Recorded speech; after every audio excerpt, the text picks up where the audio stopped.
सोचिए एक ऐसा समय जब कुछ भी नहीं था, न ये धरती, न सूरज, न तारे, कुछ भी नहीं। उस महाशून्य में क्या था? हमारे प्राचीन ग्रंथों में इसका एक बड़ा हैरान करने वाला जवाब मिलता है। वो कहते हैं उस शून्य में एक ध्वनि थी, सिर्फ एक ध्वनि, ओम। ये एक ऐसा शब्द है जिसे हम सबने सुना है, शायद बोला भी है, लेकिन क्या हम सच में जानते हैं कि ये क्या है? आज हम इसी एक शब्द की परतों को खोलेंगे। हमारे पास जो स्रोत है वो हमें मांडुक्योपनिषद के दर्शन से लेकर आज के विज्ञान की प्रयोगशालाओं तक ले जाएंगे। तो चलिए इस ब्रह्मांड की सबसे पहली आवाज के रहस्य में उतरते हैं। तो इसकी शुरुआत एक कहानी से करते हैं जो हमें हजारों साल पीछे ले जाती है। महर्षि याज्ञवल्क्य अपने शिष्यों के साथ बैठे हैं, माहौल शांत है और एक शिष्य हिम्मत करके पूछता है, गुरुदेव, जब कुछ नहीं था तब ये सृष्टि ये बनी कैसे? शुरुआत कहाँ से हुई? और गुरु मुस्कुराते हैं। वो कहते हैं, वत्स, उस अवस्था का वर्णन करना बहुत कठिन है। न सत था न असत, न दिन था न रात, बस एक था। और फिर उस एक में एक स्पंदन हुआ, एक कंपन, और उसी पहले कंपन से एक ध्वनि जन्मी, ओमकार। ओमकार। हाँ, स्रोतों में बताया गया है कि यही एक ध्वनि 3 हिस्सों में बट गई, अ, उ और म। अच्छा। इसे ऐसे समझाया गया है जैसे एक छोटा सा बीज जो अ है, फिर वो बीज एक विशाल पेड़ बनता है जो ऊ है, और अंत में वो पेड़ वापस मिट्टी में मिल जाता है जो म है। सृजन, पालन और विलय। बिल्कुल, सृष्टि का पूरा चक्र इन 3 ध्वनियों में समाया है। और ये सिर्फ एक सुंदर कहानी नहीं है, ये चेतना के 3 स्तरों का एक बहुत गहरा नक्शा है जिसे मांडुक्योपनिषद ने बड़ी खूबसूरती से समझाया है। अच्छा, चेतना के 3 स्तर। हाँ, अ जिसे आकार कहते हैं वो है हमारी जागृत अवस्था। मतलब जब हम जागे हुए हैं, अभी जैसे हम बात कर रहे हैं। बिल्कुल, जब हम अपनी आंखों से दुनिया देख रहे हैं, कानों से सुन रहे हैं, ये आ की दुनिया है। फिर आता है ऊ यानी उकार, ये है स्वप्न की अवस्था। हाँ, जब शरीर सो जाता है पर मन एक नई दुनिया बना लेता है, उस दुनिया के नियम अलग होते हैं, वहां कुछ भी संभव है। और आखिर में है मा यानी मकार, ये गहरी नींद हुई। हाँ, सुषुप्ति यानी गहरी नींद की अवस्था, जहां कोई सपना नहीं, कोई विचार नहीं, बस एक गहरा अथाह विश्राम है। और दिलचस्प बात यह है कि इन तीनों ध्वनियों को त्रिदेवों की ऊर्जा से भी जोड़ा गया है। अच्छा। अ सृजनकर्ता ब्रह्मा की ऊर्जा है, ऊ पालक विष्णु की, और म संहारक शिव की। ये बहुत दिलचस्प है। जागना, सपना देखना और गहरी नींद, ये तीनों तो हमारे रोज के अनुभव हैं, लेकिन यहाँ मेरे मन में एक सवाल उठता है। पूछिए। गहरी नींद यानी सुषुप्ति, वो तो एक तरह से चेतना का न होना लगता है, एक खालीपन जैसा। तो फिर उसे चेतना की एक अवस्था कैसे माना जा सकता है? ये तो एक विरोधाभास जैसा लगता है। बहुत अच्छा सवाल है, और यही इस दर्शन की गहराई है। हम जिसे खालीपन समझते हैं, उपनिषद उसे आनंद की अवस्था कहते हैं। आनंद की अवस्था? हाँ, सोचिए, जब आप गहरी नींद से उठती हैं तो क्या कहती हैं? आज बहुत अच्छी नींद आई। सही बात है। तो ये अच्छा अनुभव किसने किया? अगर वहाँ चेतना थी ही नहीं तो उस गहरे आराम और शांति का अनुभव किसे हुआ? ये तो मैंने कभी सोचा ही नहीं। वो अनुभव हमारी स्मृति में दर्ज हो जाता है। दर्शन कहता है कि सुषुप्ति में बाहरी और भीतरी दुनिया के विचार तो नहीं होते, लेकिन एक साक्षी चेतना हमेशा मौजूद रहती है। साक्षी चेतना, माँ जो शांति का अनुभव कर रही होती है। मकार उसी साक्षी चेतना का प्रतीक है जो विचारों के परे है। अच्छा, तो ये 3 अवस्थाएं हुई, जागना, सपना और गहरी नींद।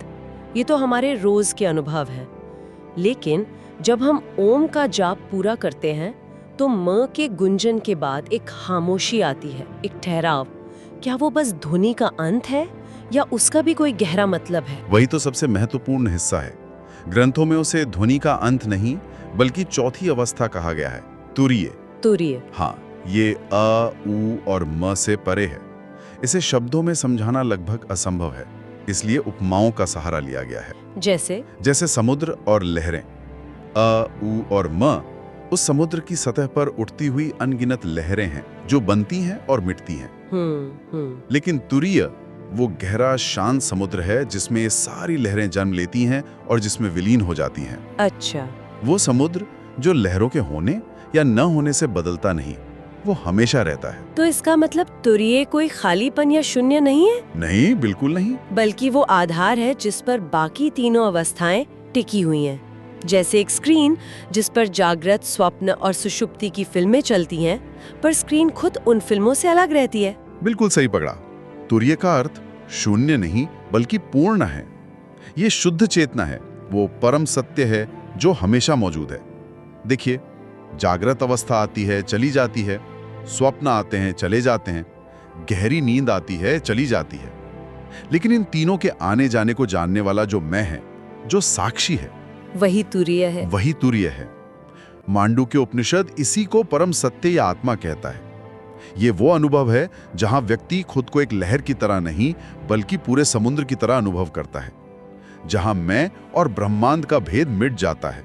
ये सुनकर ही एक शांति का एहसास होता है। पर सवाल ये उठता है कि क्या ये सब सिर्फ एक सुंदर दर्शन है या इसका कोई वास्तविक अनुभव करने लायक आधार भी है? क्या किसी ने सच में इस ब्रह्मांडीय ध्वनि को सुना है? यहीं पर नाद योग की बात आती है।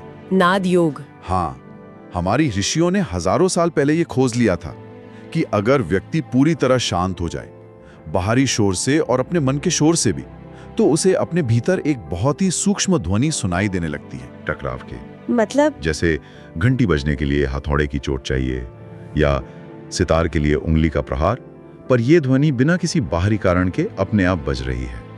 कुछ योगी कहते हैं ये झिंगुर की आवाज जैसी है, कुछ को ये बांसुरी या भौरे की गुंजन जैसी लगती है। अच्छा? नाद बिंदु उपनिषद तो यहाँ तक कहता है कि नाद ब्रह्म यानी ध्वनि ही ब्रह्म है। ये तो कमाल की बात है। मतलब हमारे अंदर ही एक ब्रह्मांडीय संगीत बज रहा है जिसे सुनने के लिए बस हमें शांत होना है। लेकिन यहाँ आज के दौर का तार्किक मन एक सवाल पूछता है, क्या आधुनिक विज्ञान इस बारे में कुछ कहता है? क्या इस अनाहत नाद का कोई वैज्ञानिक सबूत है? और यहीं पर बात सबसे ज्यादा हैरान करने वाली हो जाती है। आज का विज्ञान अनजाने में ही सही इसी दिशा में इशारा कर रहा है।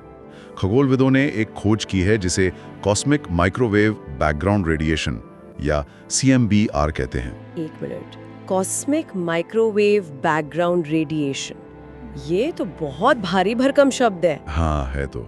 इसे आसान भाषा में समझाएंगे।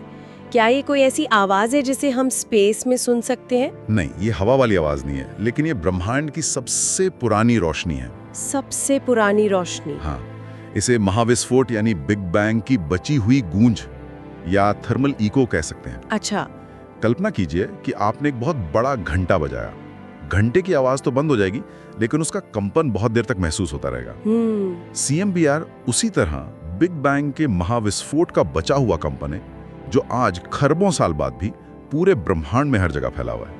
एक धीमी स्थिर गूंज। वाह। अब यहाँ आकर एक बहुत बड़ा सवाल खड़ा हो जाता है, क्या वैज्ञानिक जिसे कॉस्मिक बैकग्राउंड रेडिएशन कह रहे हैं और हमारे ऋषि जिसे सदियों से आदि नाद या ओंकार कहते आए हैं, क्या ये दोनों एक ही चीज की तरफ इशारा कर रहे हैं? ज्ञान और आधुनिक विज्ञान के बीच एक अद्भुत पुल जैसा है। वाह, ये तो सचमुच रोंगटे खड़े कर देने वाली बात है। ब्रह्मांड की पहली गूंज जो आज भी मौजूद है।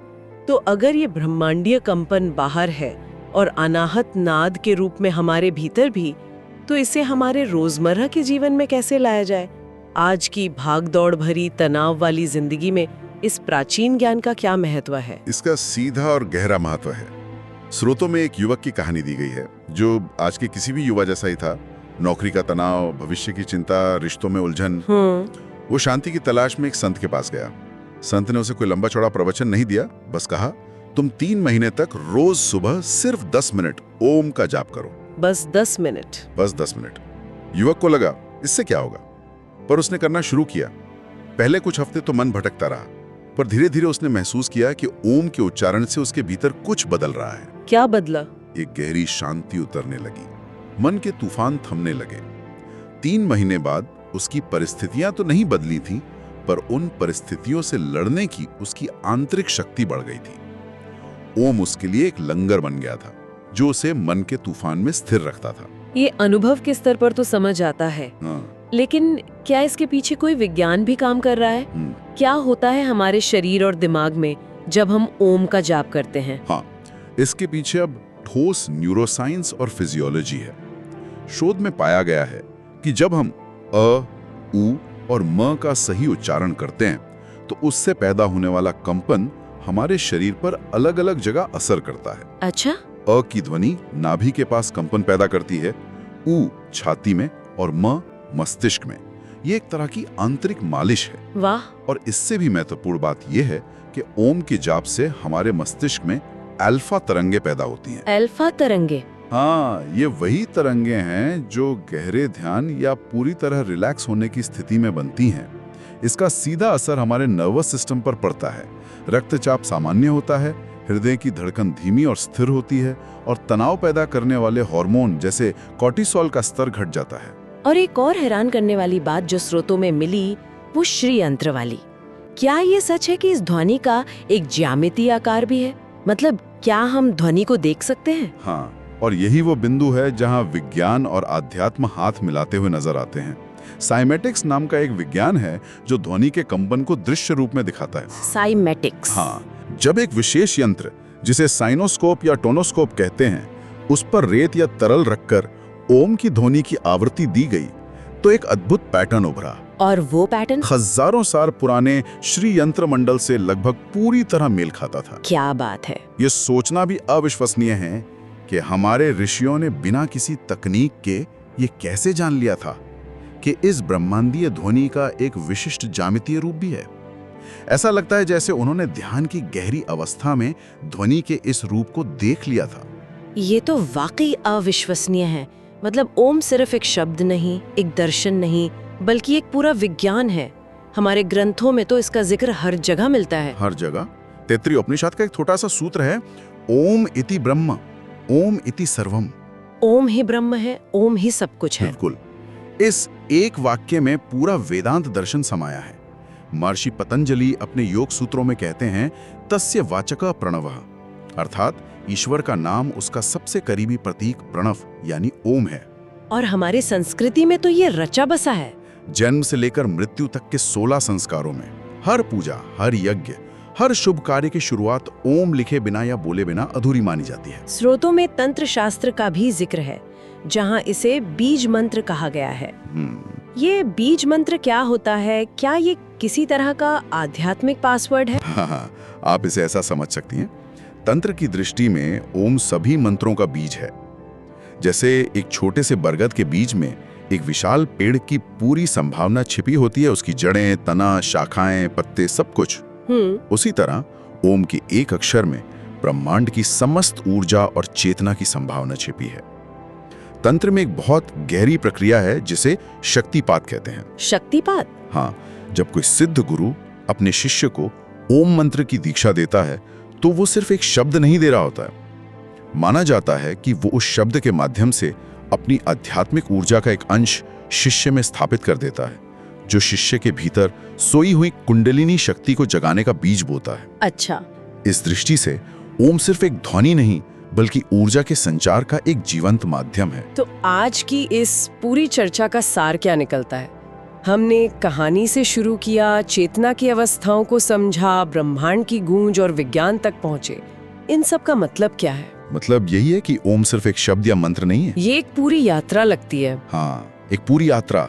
सृष्टि की पहली ध्वनि अ से शुरू होकर उसके विस्तार उ और फिर उसके विश्राम म से गुजरते हुए उस परम शांति यानी तुरीय तक पहुंचना जो इन सब के परे भी है और इन सब का आधार भी है। बिल्कुल। ये वो ब्रह्मांडीय संगीत है जो सिर्फ बाहर आकाश गंगाओं में ही नहीं बल्कि हम सबके भीतर भी हर पल गूंज रहा है।